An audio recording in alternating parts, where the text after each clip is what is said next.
আসসালামু আলাইকুম। ফুড ফ্লেভারের নতুন আরেকটি এপিসোডে আপনাদের সবাইকে ওয়েলকাম করছি। আশা করছি সকলে ভালো আছেন। তেলের পিঠা বা পোয়া পিঠা অতি পরিচিত একটি পিঠার নাম। এই পিঠাটি সাধারণত আমরা সারা বছরেই তৈরি করে খেয়ে থাকি। খেজুরের গুড় দিয়ে তৈরি করি বা চিনি দিয়ে তৈরি করি। তবে এই পিঠাটি নিয়ে অভিযোগের শেষ নেই রাঁধুনিদের।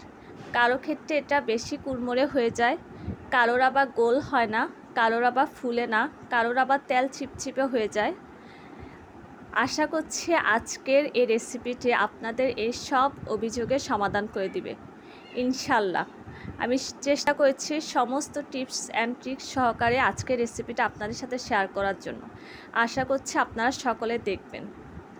তাহলে চলুন আজ পিঠাটি তৈরি করে দেখাচ্ছি। এখানে আমি একটি পাত্রে 2 কাপ শুকনো চালের গুঁড়া নিলাম।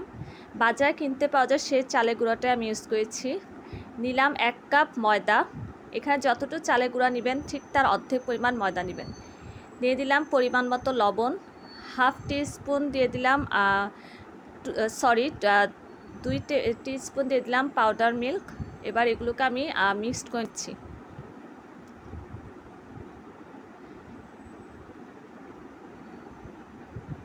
মিক্সড করা হয়ে গেলে এখানে প্রায় 400 গ্রামের মতো আমি খেজুরের গুড় অ্যাড করলাম।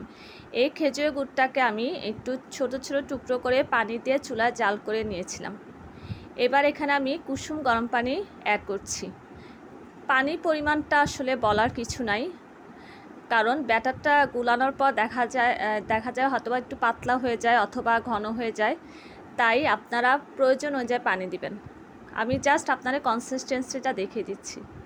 ব্যাটার কনসিস্টেন্সিটা ঠিক এরকম হবে, অনেকটা কেকের ব্যাটারের কনসিস্টেন্সির মতো।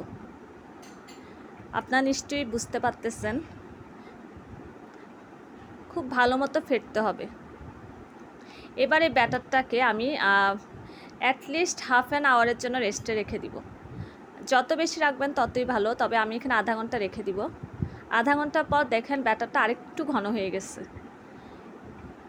এখন যদি দেখেন যে বেশি ঘন হয়ে গেছে তাহলে একটু পানি মিশাবেন, আর যদি দেখেন যে বেশি পাতলা হয়ে গেছে তাহলে চালের গুঁড়া অথবা ময়দা মিশাবেন।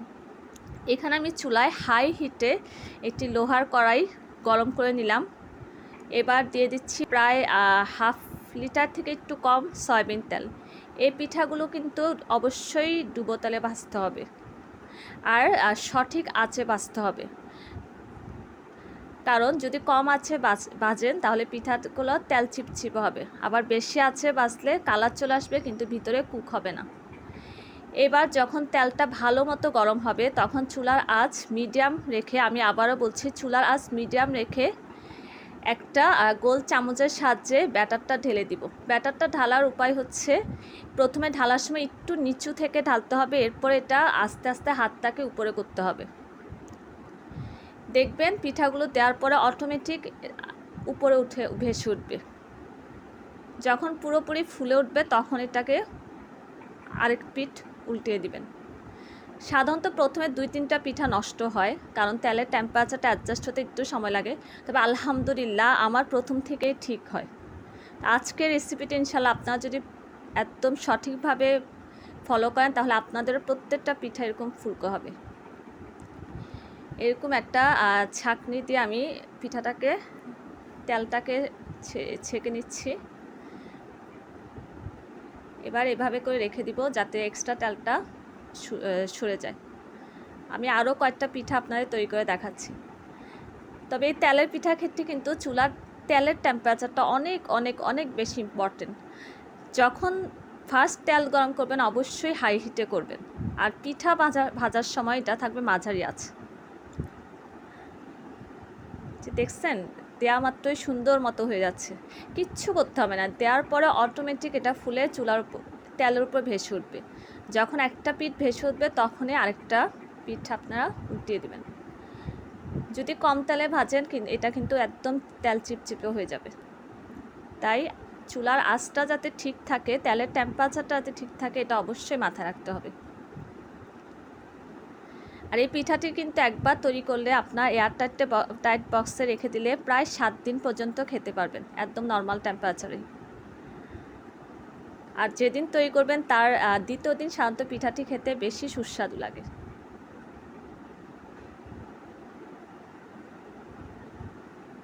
একটার পর একটা দিচ্ছি আর সবগুলো একটার পর একটা ফুলে উঠতেছে।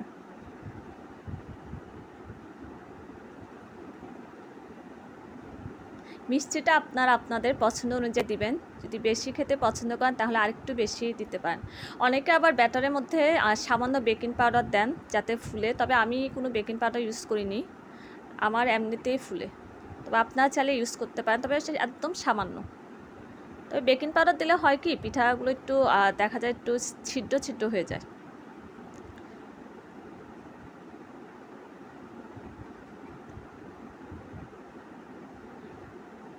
ব্যাস রেডি হয়ে গেল। দেখতেই পাচ্ছেন কতটা পারফেক্ট হয়েছে আমার পিঠা। মাশাল্লাহ মাশাল্লাহ মাশাল্লাহ, আলহামদুলিল্লাহ। আজকে রেসিপিটি পুরোপুরি ফলো করে যদি আপনারা বানান তাহলে আপনাদের পিঠাও এরকম পারফেক্ট হবে। যে দেখেন ভেতর থেকে কতটা সুন্দর হয়েছে। রেসিপিটি ভালো লাগলে অবশ্যই লাইক কমেন্ট শেয়ার করবেন, আর আমার চ্যানেলটিকে সাবস্ক্রাইব করে আমার পাশে থাকবেন, আমাকে এগিয়ে নিয়ে যেতে সাহায্য করবেন। আজকের মতো বিদায় নিচ্ছি। আল্লাহ হাফেজ।